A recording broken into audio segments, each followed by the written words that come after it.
इय्याका नअबुदु व इय्याका नस्तईन। Honourable ladies and gentleman, अस्सलाम वालेकुम। सबसे पहले तो मैं तमाम जो पैनलिस्ट थे, जो सेशन का हिस्सा बने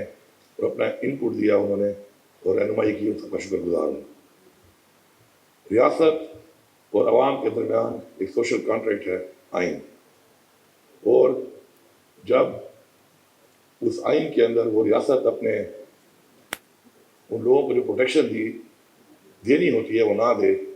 तो ज़ाहिर बात है अवाम के दरमियान और रियासत के दरमियान दुनिया पैदा होती है, एतमाद का फुकदान होता है, और उससे आगे बढ़कर फिर वो नफरत की तरफ बात चली जाती है। और हम बहैसियत पाकिस्तानी ये देख चुके हैं कि किसी हालात और मामला की वजह से हमारा मुल्क एक बार टूट चुका है, लेकिन हमने बजाय उसे कुछ सीखने के मजीद उस आइन को बार बार तोड़ने की एक्सरसाइज जारी रखी हुई है, जो कि आने वाले वक्तों के लिए मजीद खतरनाक साबित हो सकती है। मैं ये समझता हूँ कि इन्हीं वजूहात की वजह से सबसे पहले जब अवाम अपनी स्टेट को ओन नहीं करती तो सबसे पहले वो करप्शन करती है, उसके बाद वो टैक्स नहीं जब अदा करती क्योंकि वो ओन नहीं कर रही होती, उसको यकीन नहीं होता, एतमाद नहीं होता कि मेरा जो टैक्स है जो मैं अदा कर रहा हूँ ये मेरे ही लोगों पे लगना है, मेरे ही बच्चों पे लगना है, मेरी ही कौम पे लगना है। और फिर बढ़ते बढ़ते हालात यहाँ तक बढ़ जाते हैं कि जो लॉ एंड ऑर्डर के मसाइल हैं वो भी पैदा होते हैं, क्योंकि लॉ एंड ऑर्डर का मसला भी अवाम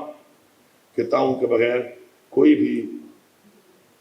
सूबा या कोई भी मुल्क कंट्रोल नहीं कर सकता अगर अवाम का ताउन ना हो। और जब आपके ही लोग फैसिलिटेटर बन जाएं उन लोगों के कि जो दहशतगर्दी फैला रहे हैं, तो आप समझ जाएं कि वो जो एक इमरान खान हमेशा हमें कहता है और कहता रहा है कि जो मैं का बूता है इसको तोड़ दो, तो इसका मतलब है कि मैं में रह रहा हूँ, और कभी भी मैं में रहने वाली कौमें अजीम कौमें नहीं बनती, वो अपनी ज़ात के लिए होती हैं, अपने मुल्क और कौम के लिए काम नहीं करती। अब इसमें जो 6.4 बिलियन का जो आ रहा था फिगर, वो बेसिकली FR के साथ आ रहा था, लेकिन अब उसको भी काउंट नहीं कर रहे, और हम 57 लाख आबादी को काउंट कर रहे हैं कि जो मर्जर के बाद पख्तूनख्वा के अंदर फाटा की आई है, एक्स फाटा की। इस तरह 22,000 स्क्वायर किलोमीटर का एक इलाका जो है वो भी हमारे साथ शामिल हो गया है, और इस हिसाब से जो हमारा पहले रकबा के लिहाज से 9.4% शेयर था वो चला गया है 12.8% पे, और साथ साथ जो आबादी का 14.7 था वो चला गया 17.1% पे। इसी तरह जाहिर बात है चूँकि फाटा में 70 साल से कोई काम नहीं हुए थे, तो वहाँ पर गुर्बत पहले ही बहुत ज़्यादा थी, और वो जो गुर्बत हमारे साथ आई यहाँ पर, तो सबसे ज़्यादा गुर्बत ज़्यादा जो है सूबा बन गया मर्जर के बाद खैबर पख्तूनख्वा। और NSE शेयर का जो हिस्सा है उस हिसाब से अब जो हमारा बढ़ना चाहिए वो 14.62 के बजाय होना चाहिए 19.64।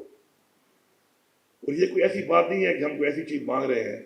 कि जो कोई आउट ऑफ द बॉक्स है, ये हमारे आइन के मुताबिक जो हमारा आइन हमें कहता है और हमारा हक है, हम वो हक मांग रहे हैं, वो हक हमें नहीं मिल रहा। और जब ये मर्जर हुआ तो उसमें ये कमिटमेंट की गई कि बैकवर्ड NSE जो है से हर साल जो है वो 100 अरब रुपया दिया जाएगा, ताकि वहाँ पे जो लोग पीछे रह गए हैं उनको बराबरी की बुनियाद पर लाया जाए। अनफॉर्चुनेटली 6 सालों में 600 अरब मिलना था, उस 600 अरब के बजाय हमें मिला है 132 अरब। अब जो ये बकाया 478 बिलियन है, इसका खमियाजा कौन भुगत रहा है? फाटा के लोग वो भुगत रहे हैं, उनकी तरक्की नहीं हो रही, और उधर जो हालात हैं इस वक्त, जो मसाइल हैं दहशतगर्दी के, उसकी वजह से वहाँ पे कारोबार भी बंद है, और वहाँ पर हमारा जो ट्रेड है वो भी उस तरीके से नहीं हो पा रहा। तो मैं ये समझता हूँ कि इन ज्यादतियों के बाद भी जो AIP के हिसाब से जो पैसे दिए जा रहे थे, जो कि ना देने के बराबर है, जो मैंने फिगर आपको बताया है, हमारी गवर्नमेंट आने के बाद जो यहाँ बात हो रही थी कि पॉलिटिकल बात होनी चाहिए, साथ ही इकोनॉमी और मुल्क की स्टेबिलिटी डिपेंड करती है तमाम पॉलिटिकल इश्यूज के ऊपर, क्योंकि हम एक पॉलिटिकल मुल्क है, अगर जमहूरी मुल्क है तो जाहिर बात है politics is part of all this things, और उसी की स्टेबिलिटी की वजह से ही ये मसाइल पैदा हो रहे हैं। तो उसमें हमारे आने के बाद जो वो रूटीन में जो पैसा इतना कम मिल रहा था वो भी जुलाई से बंद कर दिया गया है, और जुलाई से बंद होने के बावजूद अपने हिस्से से, चूँकि अब हमारी जिम्मेदारी है वो लोग, हम उनको वो पैसा दे रहे हैं, लेकिन एक कमेटी बना दी गई है और वो कमेटी जिम्मेदार होगी इस चीज़ की, वो उस कमेटी को बनाने वाले जिम्मेदार होंगे इस चीज़ के कि जो नुकसान दिया जा रहा है तो पैसा रिलीज किया जाए। इसके अलावा जो ऑपरेशनल अखराजात हैं, जो वो जो फाटा के इससे पहले थे वो थे 88 बिलियन, जबकि मिल कितने रहे थे पख्तूनख्वा को 66 बिलियन। अब चूँकि पॉलिटिकल पॉइंट स्कोरिंग तो यहाँ पे करनी होती है और उसमें तनख्वाहें और ये बढ़ाए जाते हैं, तो उस पर जब ये अभी तनख्वाहें और ये बढ़ाई गई तो उसके बाद अब जो है वो तकरीबन जो अखराजात आएंगे वो आएंगे 106 बिलियन रुपीज़ पिछले बजट में तनख्वाहें बढ़ाने के बाद, जबकि फेडरल गवर्नमेंट फिर भी हमें वही 66 अरब ही देगी, तो ये 40 अरब रुपया एक्स्ट्रा हमारे ऊपर आएगा जो कि हमारी हुकूमत भर रही है और भर रही है। अब NFC जो है वो जब लास्ट NFC 7th NFC हुई उसके बाद दोबारा किसी ने जहमत नहीं की कि दोबारा की जाए, और हमारा तो इतना बड़ा राइट था उसके अंदर, उसके बावजूद भी नहीं की गई, क्योंकि उसके जो NFC में जो मेन चीज़ है वो आबादी है, आबादी के साथ आपका रकबा है, इसी से साथ आपकी बैकवर्डनेस है, इन सब चीज़ों में ये चीज़ें ऐड होने के बाद ये होनी चाहिए थी। तो एक ऑर्डिनेंस हो रहा है, गैर आइनी ऑर्डिनेंस किया जा रहा है बार बार, और NFC रिवाइज नहीं हो रही। और अब इस वक्त जो हमारा मुतालबा है वो ये है कि ये NFC को रिवाइज करना चाहिए, 10th NFC होनी चाहिए, जल्द अज जल्द होनी चाहिए। एपेक्स कमेटी में मैंने बार बार इस पर बात की, और जो लास्ट एपेक्स कमेटी हुई है उसके अंदर बाकायदा तौर पे मिनटेड है कि एग्री किया गया है कि अब ये NFC भी बुलाई जाएगी और उसमें इस एजेंडे के ऊपर इस एजेंडे को अप्रूव भी किया जाएगा। तो टेम्परेचर वाली बात में आखिर में आऊँगा, पहले मैं आपको थोड़ा सा डाटा शेयरिंग करूँ। उसके बाद जो है पख्तूनख्वा कर क्या रहा है इस वक्त इस मुल्क के लिए। एक तो हम अपने जाने और सीने पेश कर रहे हैं पूरे पाकिस्तान की सिक्योरिटी के लिए, अमन के लिए, क्योंकि हमारी जो एक बॉर्डर है जिसे कई दहाइयों से जो है सुपर पावर से जंगें हो रही है, तो उनके सामने हमारे लोगों की कुर्बानी आपने देख ली, हज़ारों लोगों ने शहादत दी है, और उसमें जो दीवार बन के हम खड़े हुए हैं उससे पाकिस्तान को फ़ायदा ये हो रहा है, पाकिस्तान भी हमारा है कि वो दहशतगर्दी वहाँ के बजाय नीचे नहीं आ रही, और उसका सिला हमें क्या मिल रहा है वो मैंने आपको बता दिया है। इसके अलावा क्लाइमेट चेंज, इस वक्त हमारा जो सूबा है ऑलमोस्ट 45 to 50% जो फॉरेस्ट है वो हमारे सूबे के अंदर है, और इतने बड़े फॉरेस्ट पे, ये मैं नहीं कह रहा, ये वर्ल्ड बैंक और इंटरनेशनल इदारों की रिपोर्ट है कि इस साइज के फॉरेस्ट को आपने अगर प्रोटेक्ट करना है तो आपका सालाना जो है वो तकरीबन 330 अरब रुपए तक कास्ट आनी चाहिए, और हम अब तक इसको बढ़ाने के लिए जो काम कर रहे हैं इमरान खान के विजन के मुताबिक, क्योंकि क्लाइमेट चेंज पे इमरान खान ने बहुत बात की और पूरी दुनिया को अलर्ट किया कि कितना बड़ा चैलेंज आने वाला है, तो उसमें अब तक हम 650 अरब से ज़्यादा पैसा लगा चुके हैं, जिससे हम इसको यहाँ तक लेके आए हैं कि आज 50% जो कार्बन सिंक है, आलूगी जो ख़त्म हो रही है, वो पख्तूनख्वा के इस जंगलात की वजह से और हमारी वजह से जो डिफरेंट चीज़ें हैं जिस वजह से कार्बन जो सिंक होती है वो हमारी वजह से हो रही है। अब इतना पैसा मैंने ना लगाकर कितने ज़्यादा पैसों का काम करके दिया है आपको, ये तो मेरी एबिलिटीज़ है, लेकिन मैं पाकिस्तान के लिए ये खिदमत सर अंजाम दे रहा हूँ। अब दुनिया में भारत की मिसाल ले लें, NFC में ये शेयर भी होता है कि इसमें शेयर दिया जाता है आपको, तो 10% दिया जा रहा है NFC में, हमें क्यों नहीं दिया जा रहा, दिया जाए। अच्छा, बाकी सूबों के लिए भी ये है कि ज़रा अपॉर्चुनिटी पोटेंशियल आप भी करें और आप इसमें शेयर लें अपना। इतने बड़े चैलेंज के लिए ये काम नहीं हो पा रहा, और उसकी वजह ये है कि जो फैसले यहाँ पे हो रहे हैं बैठकर, वो फैसले सिर्फ पॉलिटिक्स के लिए, अगले इलेक्शन के लिए हो रहे हैं, अगली जनरेशन के लिए नहीं हो रहे। ये सबसे बड़ा अलविया है। अब मैं ज़रा उस बात पे आता हूँ कि जहाँ तक बात है पॉलिटिक्स की, पॉलिटिक्स में तो यहाँ पे हमने देखा कि हमारे मुल्क के आइन को बार बार तोड़ा गया, बरमला तोड़ा गया, और आइन तोड़ने वालों को आज तक सजा नहीं हुई। तो एक मुल्क कैसे ठीक होगा जब एक मुल्क के अंदर आइन तोड़ने की इतना बड़ा क्राइम जो आइन को तोड़े उसको सजा ना दी जाए,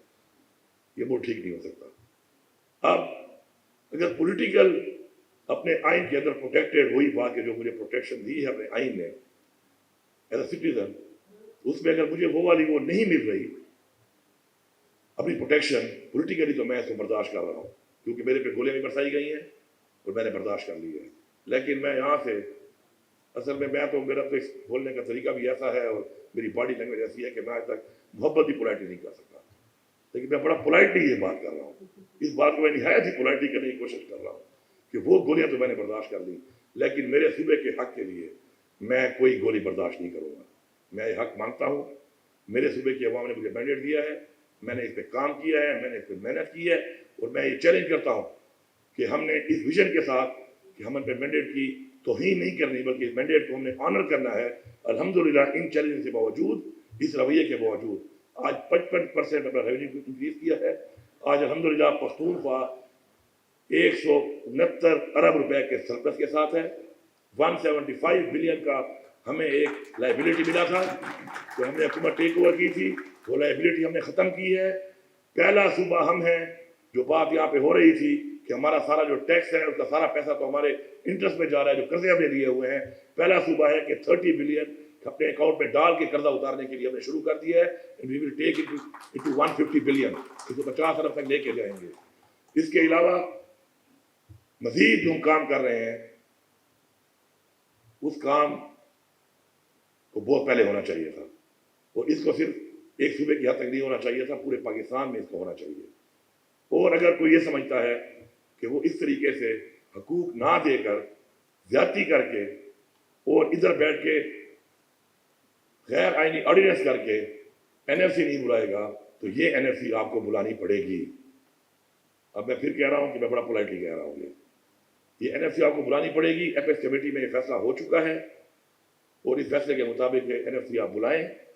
अगला महीना मार्च का अभी आ रहा है, रमज़ान है, उसमें हम आपको छूट दे रहे हैं, उस पर आप तैयारी कर रहे हैं। अप्रैल के महीने में एनएफसी बुलाएं और इसे जड़ने के ऊपर ये हक हमें दिया जाए अपना, वरना फिर इंशाल्लाह मई के अंदर we will surprise you as a province इंशाल्लाह। अब इसके अलावा अब आ जाए कि जो भी सूबे में पोटेंशियल होता है उसके ऊपर डाका कैसे मारा गया है। क्या पख्तूनख्वा की अवाम ने जुल्म क्या किया था कि जब 18वीं तरमीम हो गई और उसमें डिवोल्यूशन हो गई, तो एक जो मेरा था पोटेंशियल वो था टोबैको का। उसको एग्रीकल्चर भी है भी क्रॉप, पैसा मुझे नहीं आ रहा, क्योंकि वो 200 अरब का पैसा है, वो पैसा उठा के अपने पास रख लिया। तो अगर वो क्रॉप है तो फिर ये पैसा मेरा है, क्रॉप नहीं है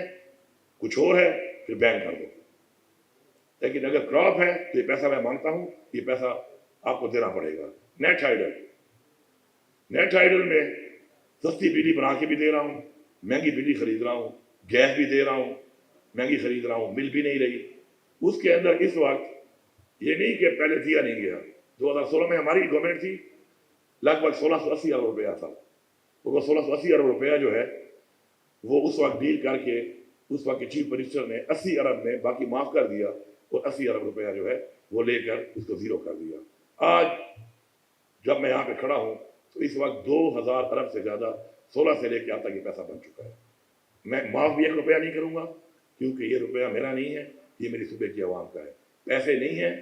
तो उसके मुताबिक किस्तों में दे दो, किसी और मद में दे दो, किसी सब्सिडी में दे दो, कोई रिलीफ दे दो, लेकिन देने आपको ये पड़ेंगे। ये आपने देने हैं, ये हमारा हक है और ये आपको देने पड़ेंगे। और इसके लिए भी मैं आपको बता रहा हूँ कि हमने तकरीबन सारे डॉक्यूमेंट इसके बनाए हुए हैं। हम सुप्रीम कोर्ट में भी जा रहे हैं इनको लेकर। अगर कमिटमेंट एनएफसी तो कर लिया आपने, वो तो आपको मैंने टाइम लाइन बता दी है, जो बाकी की आपने की है, लेकिन आप उसको डिले करने के चक्करों में है, तो उसका भी सुप्रीम कोर्ट में जाएंगे। और सुप्रीम कोर्ट के हवाले से मैं एक बात कर लूँ कि हमारे चीफ मिनिस्टर साहब हमारे सूबे से हैं, मैं उनको सूबे की बिल्कुल सनद दसाइल या सूबे के होने की बुनियाद पे ये नहीं कह रहा कि वो इसका जल्द फैसला करें मेरे के ऊपर। मैं as chief minister of Pakistan जो ओथ हम लेते हैं, उस ओथ के मुताबिक मैं एक्सपेक्ट करता हूँ कि ये फैसला जल्दी आएगा और इंशाल्लाह सूबे की आवाम के हक में आएगा, सूबे को ये हक मिलेगा, और मैं सूबे को हक दिलाने के लिए इंशाल्लाह हद तक जाऊँगा। मैं आप सबका शुक्रिया अदा करता हूँ कि आपने जो आज ये जितनी भी इनपुट्स दिए हैं यहाँ पर, वो सारी इनपुट्स इन डॉक्यूमेंट्स के मुताबिक जो हमने इकट्ठे करके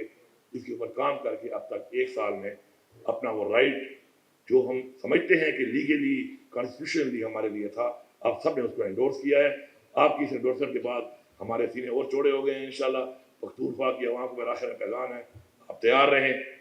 اپنے حق کے لیے۔ آپ نے ہمیشہ قربانی دی ہے، اس ملک کے لیے آپ نے قربانی دی ہے، آج آپ تیار رہیں آپ کے حق کے لیے۔ انشاءاللہ میں آپ کو لیڈ کروں گا، میں آپ کو لیڈ کر کے آپ کو حق دلاؤں گا۔ اور اگر کسی نے میرے صوبے کے حق کے بیچ میں آ کر میرے پر گولی چلائی تو پھر صوبے کی انتظامیہ بھی سن لے، صوبے کی پولیس بھی سن لے، صوبے کے سارے افسران بھی سن لیں اور صوبے کی عوام بھی سن لے۔ اپنے حق کے لیے ہمارے پہ گولی چلا نہیں سکتا، ورنہ پھر اگر گولیاں چلیں گی تو پھر اس سے جو نقصان ہوگا، اس نقصان کے ذمہ دار وہی لوگ ہوں گے جو آج تک پاکستان کو یہاں لانے کے ذمہ داران ہیں، اور آج بھی اگر باز نہیں آ رہے تو ان کو ہمیں باز لانا پڑے گا، کیونکہ ہم اپنے بچوں کے لیے ایک ایسا پاکستان اور ایسا پختونخوا نہیں چھوڑ کے جا سکتے کہ جو ہمیں نظر آ رہا ہے کہ ان کی زندگی میں آگے اندھیرے ہیں، ان کی زندگی میں آگے دہشت گردی ہے، ان کی زندگی میں آگے ترقی نہیں ہے۔ اور ہم اس کے لیے انشاءاللہ لڑیں گے بھی صحیح اور مریں گے بھی صحیح۔ آپ سب کا بہت شکریہ۔